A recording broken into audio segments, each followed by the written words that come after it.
fatigue is in my head. The lunatic is in my head. You raise the blade, you make the change, you rearrange me till I'm sane.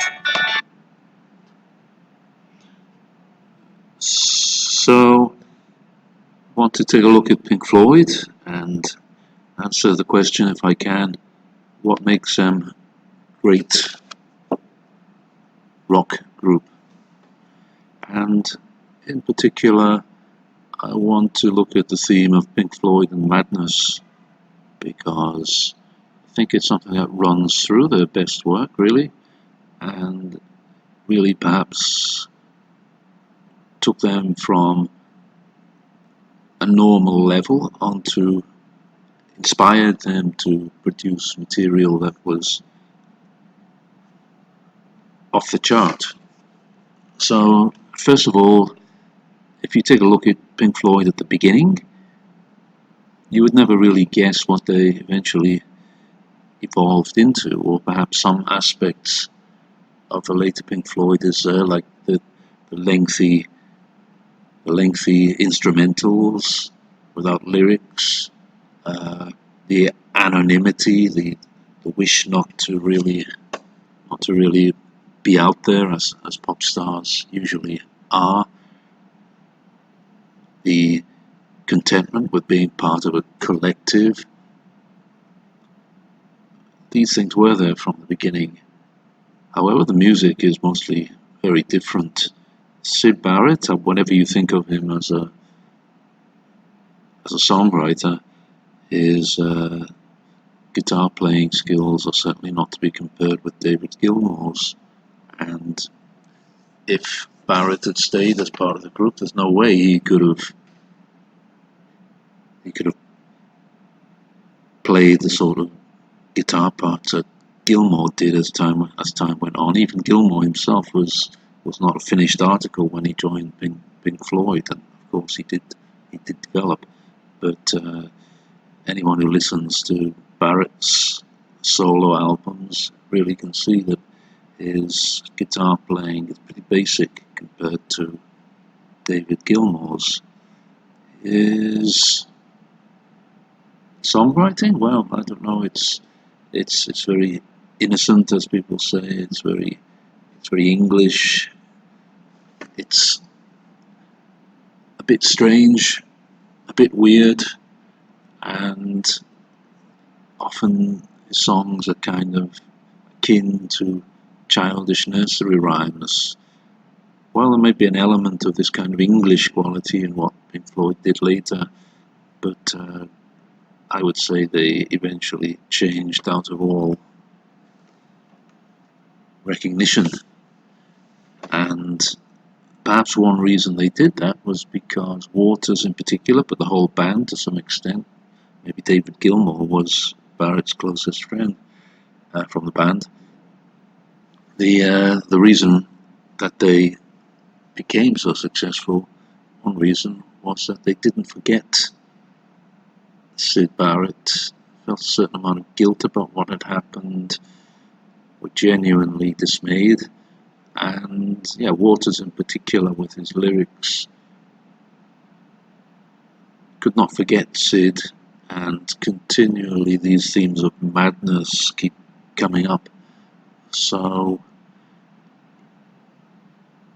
if you look at Meddle, the album before Dark Side of the Moon, in Fearless there is the talk of the idiot smiling at the magistrate, and the magistrate frowning, and the crowd seems to be on the side of the idiot. So also Pink Floyd seemed to be on the side of the crazy people. And once we get to Dark Side of the Moon, that's okay. It's about all sorts of things. It's about time. It's about money. It's about death. But most of all, I think it's about madness. And nobody can underestimate the force of that penultimate song, Brain Damage, which was due to be called Dark Side of the Moon and then was changed. It's already there in Dark Side of the Moon. A lot of the experimental elements too were there from the beginning, and Syd Barrett had some input into. So I think they really had to lay the ghost of Syd, particularly Roger Waters, and it was by doing so that they became a fantastically successful and popular group.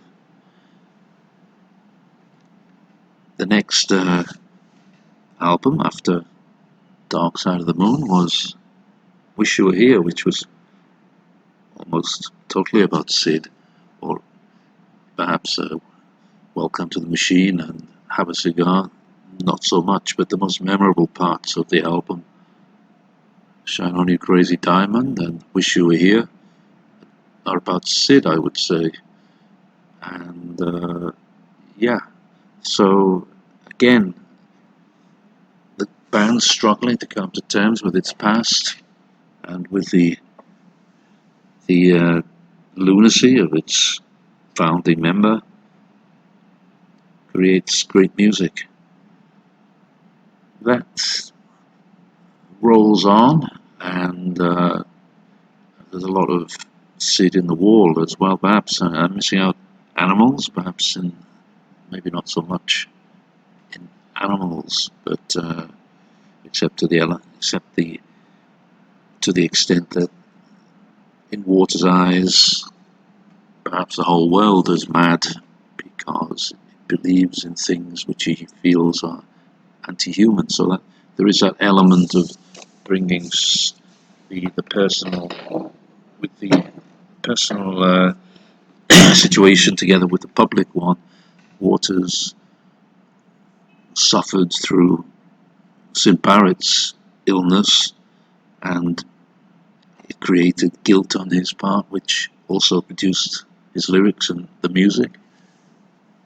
But he also is connected also with the idea that the world itself was crazy in the way it operated, and so that's in all sorts of Pink Floyd great moments and albums. And the Animals, in my opinion, is the best album they did, talking about the crazy nature of society and using this kind of animalistic 1984 scenario to point that out. But the music is great. Yeah, and so we can kind of leave behind maybe the question of madness now and see it broadening out into a more critical view of English and Western society as a whole, which Waters, from his background of communist mother and father, really emphasized in the music and the lyrics. The others obviously didn't go along with Waters' political ideas, but there was a lot that was in common too. Isolationism, English anonymity, pastoralism, a view of the country as being some way better than or more perfect than the city. And of course a respect for great lyrics, which he was certainly writing. So yeah, they did have a lot in common, the same background, and they all developed together after Syd Barrett left. And eventually they came into their own, particularly Gilmour and Waters became almost a Lennon-McCartney type partnership for a while there, with a great sequence of albums, probably beginning with Metal, although it's lesser than the ones that came after Dark Side of the Moon, Wish You Were Here, Animals, and The Wall. Of course, it would fall off with the final album, the final cut, which was basically Roger Waters' solo album. But in their best work together, really, these two came together and they were marvelously suited to each other. Roger Waters producing his incisive lyrics about English society and madness, and the futility of chasing after fame, and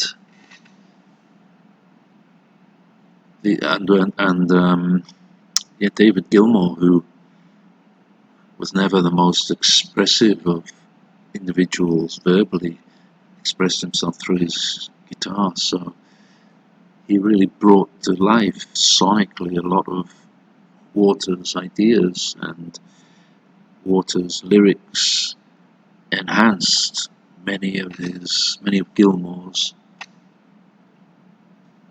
guitar motifs. So I think the little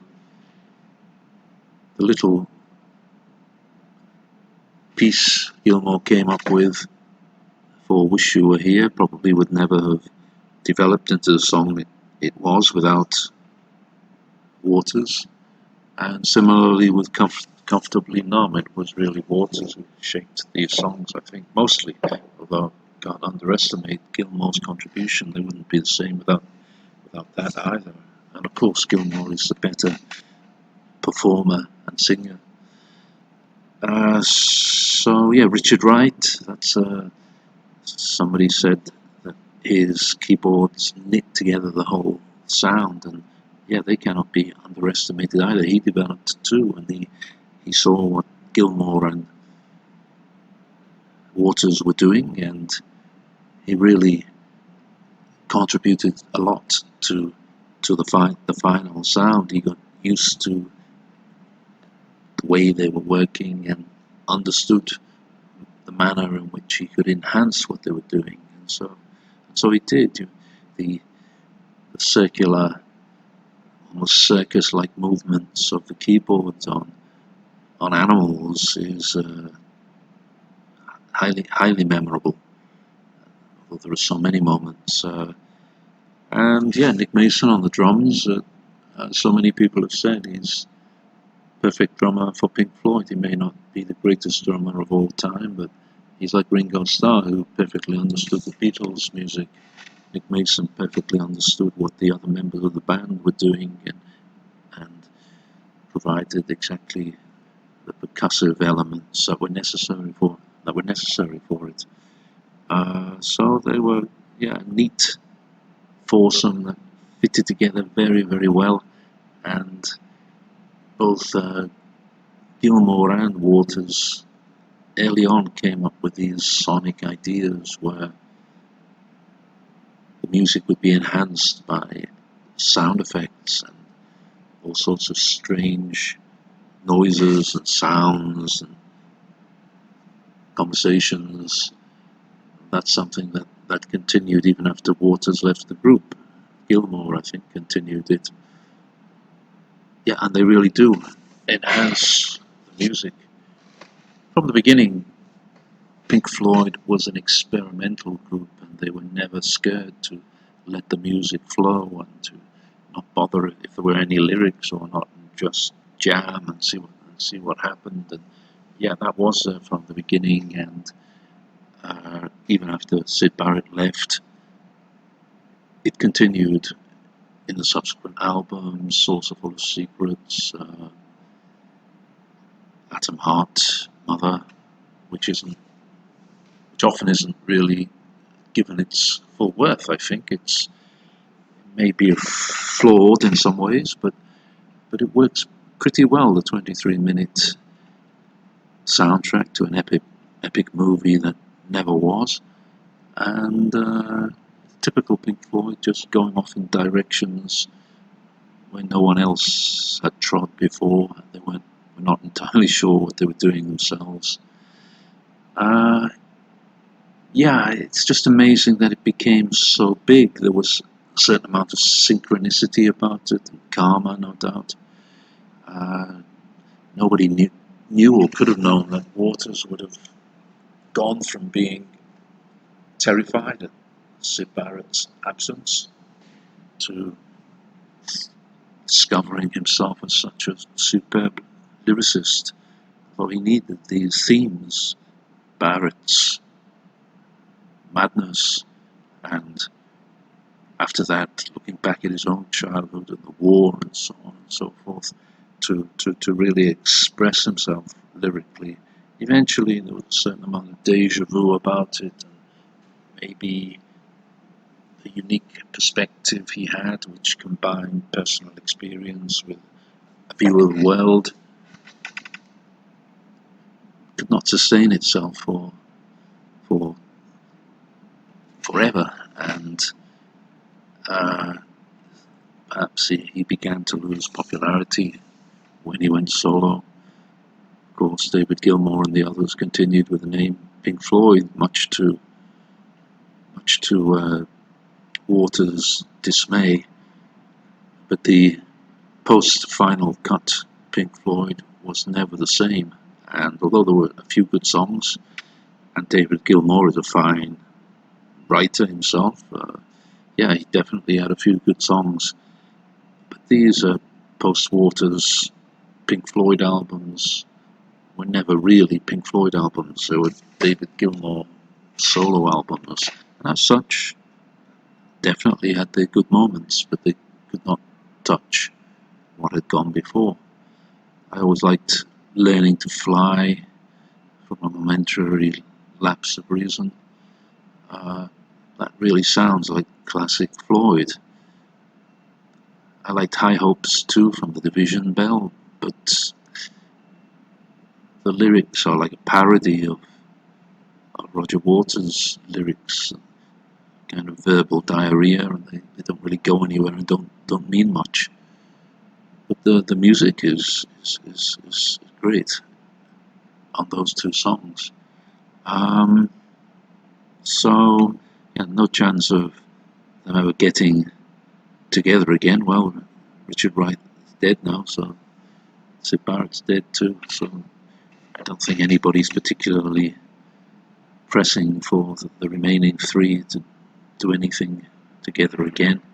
They probably wouldn't have the spark anymore. It's better that they go their separate ways and do whatever they can individually, but they will never reach the heights they did together for a period of 4 or 5 albums as Pink Floyd, and they would never have reached those heights without the very unusual history of the band, its tragedy with Syd Barrett, and the odd collection of individuals and points of view that came together to form the band on one level from the same kind of middle class Cambridge background, but on another completely different as well, and yet supporting each other and doing what they could to make what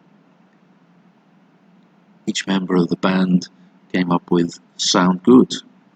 It worked tremendously well for a period of 4 or 5 albums, and nobody could have guessed it. They would have hit those heights after A Saucer Full of Secrets, the first album post Syd Barrett. I think that Pink Floyd, as a group of sonic experimenters, are absolutely incredible, and the music will live on. If I had to rate the best albums by them, I'm sure that Animals would be top, because it is just so compelling, although it's also hard listen for anyone who is easily offended. Lyric-wise, the music is magnificent. After that, well, it's probably Dark Side of the Moon. Perfect album, really. Although Wish You Were Here in my opinion, comes in third just by a whisker behind Dark Side of the Moon. Shine On You Crazy Diamond and Wish You Were Here are superb songs. Welcome to the Machine and Have a Cigar are good too, but I think less good than most of the songs on Dark Side of the Moon, so that's what gives Dark Side of the Moon the edge.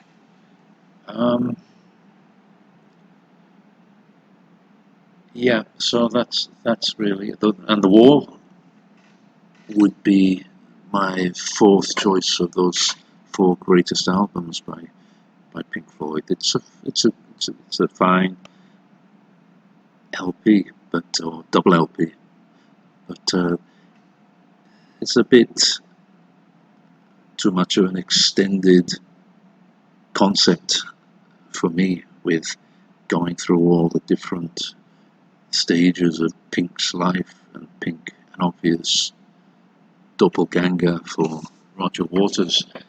I prefer to actually listen to the album just as a collection of songs rather than referring to the whole Pink thing and the different stages of his life. There are some great songs on The Wall. Hey You, and Mother, The Trial, Comfortably Numb, of course, and Another Brick in the Wall. It's it's full of very fine songs, but it's a bit unlike the earlier albums, because although it's full of good songs, they're all kind of shortish, and you don't have the same instrumental jams as in previous albums, which in my estimation saw the best of Pink Floyd. These are mostly short 2, 3, 4, 5 minute songs. Good, mostly, but not really showing off Pink Floyd's jamming talents in the way that the previous albums did.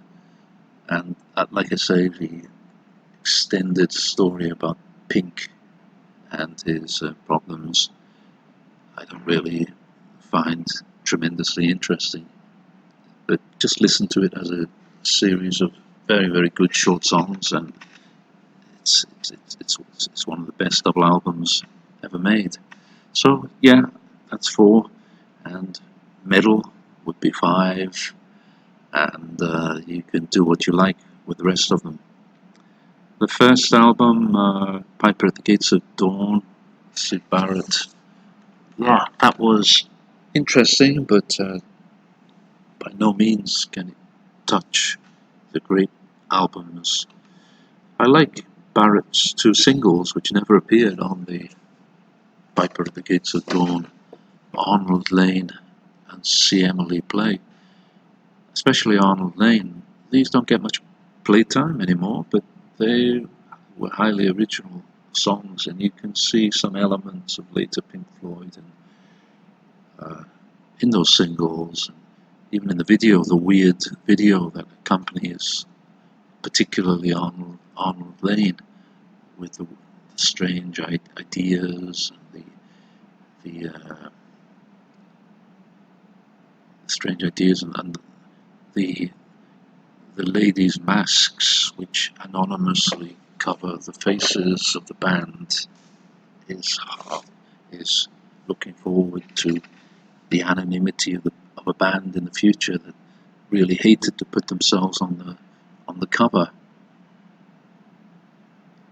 after Metal.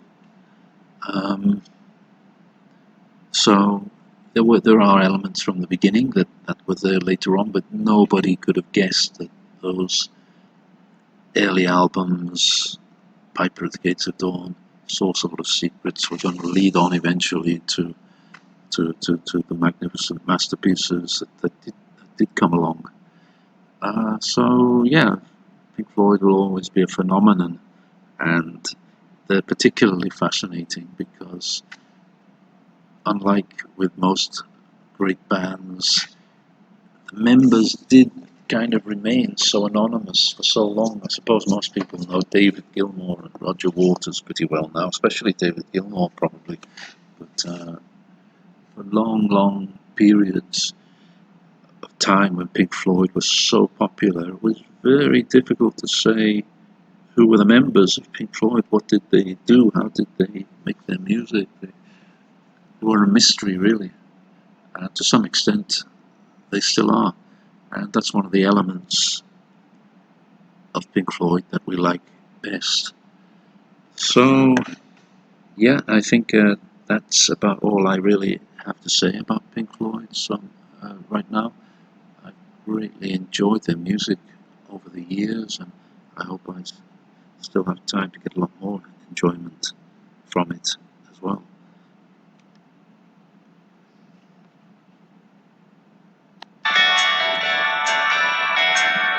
You lock the door, throw away the key. There's someone in my head, but it's not